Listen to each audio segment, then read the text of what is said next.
Hey guys, we are going to continue the same chapter, agriculture. So let's get into it. So the third type, commercial farming. The crops are grown and animals are reared for the sale in the market. They grow crops and rear animals to sell in the market. So most work here is done by machines only. So the commercial farming is divided into three types: commercial grain farming, mixed farming and plantation. So the first here is commercial grain farming. Commercial purpose only. Yes, it is used for commercial purpose only. It is grown in grasslands of North America, Europe and Asia. Here the people are sparsely populated, and in that areas and all they have large farms which is hundreds of hectares. So the next is mixed farming. So growing food and fodder and rearing lifestyles. So that is why it is called as mixed farming, because here three types of rearing fodder and food. These three types are getting mixed too. So it is mixed farming, and it is practiced in Europe, Eastern USA, Argentina, Southeast Australia, New Zealand and South Africa. So the plantations. It is a commercial farming where single variety of crop is grown. We already learned that plantation is a type of commercial farming, and what is plantation means the single variety of crop is grown in an arable land.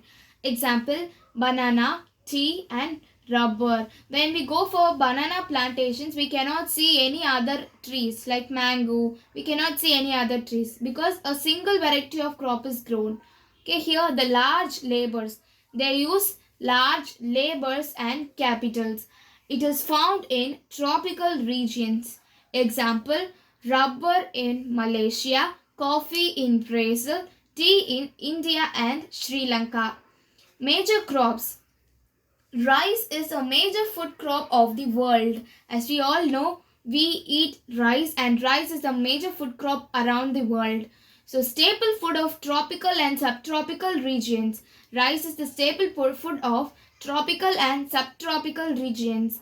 And where it is grown in high temperature, high humidity and rainfall. What is humidity? Humidity means the amount of moisture present in the air, and it is grown in alluvial clayey soil because alluvial clayey soil can retain water.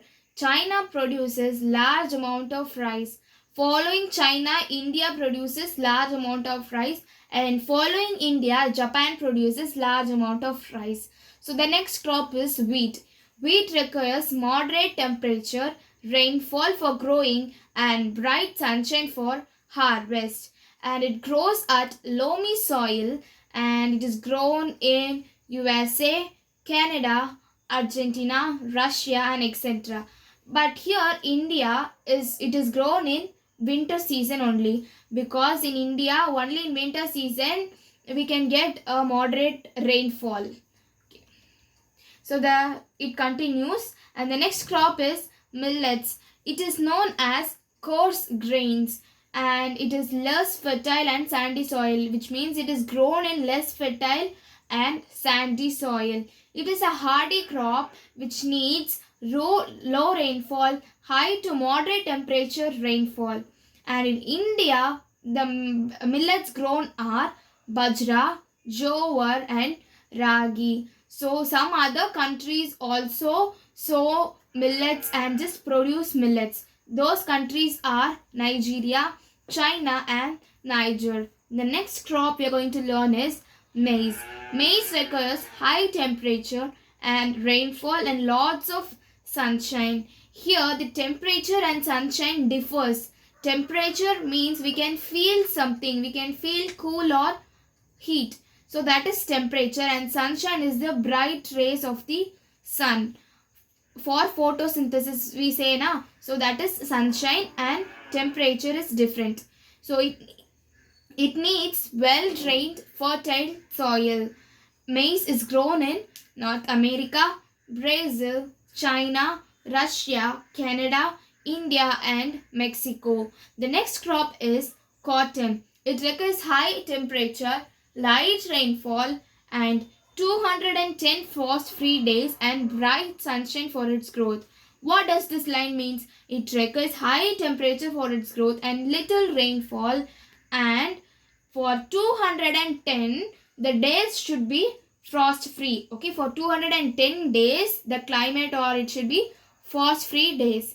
So okay, it needs bright sunshine for its growth, and it grows in black and alluvial soil. As we have learned in our previous classes, cotton grows in black and alluvial soil, and it is grown at China, USA, India, Pakistan, Brazil and Egypt. So okay, Egypt is the leading producers of cotton because that is the most driest area. Okay. So cotton is used as raw material for cotton textile industry. The next crop is jute. Jute was also known as the golden fiber, which is grown in alluvial soil. Jute is grown in alluvial soil, and it requires high temperature, heavy rainfall and humid climate. It is grown in India, Bangladesh. These are the most producers of jute, and mainly it is grown in India and Bangladesh. The next plant is coffee. Coffee requires warm, wet climate and which is grown in well-drained loamy soil and needs hill slopes for its better growth. And Brazil is the leading producer, followed by Colombia and India. Brazil is the leading producer, and after Brazil, Colombia, and after Colombia, India. So the next crop is tea. It is a beverage crop grown in plantation. Climate needed for tea is cool, high rainfall for its growth of tender leaves. High rainfall is needed for its tender leaves. So grows in well-drained loamy soil and gentle slopes. Coffee and tea needs gentle slopes for its better growth. And tea needs large number of laborers because for tea we need large number of laborers to pick up the tea leaves. So it is grown in Kenya, India and China. So this is the example of coffee. This is the example of tea. This is the example of banana tree. This is wheat, rice, cotton, maize, millets, and that's it. Thank you for watching.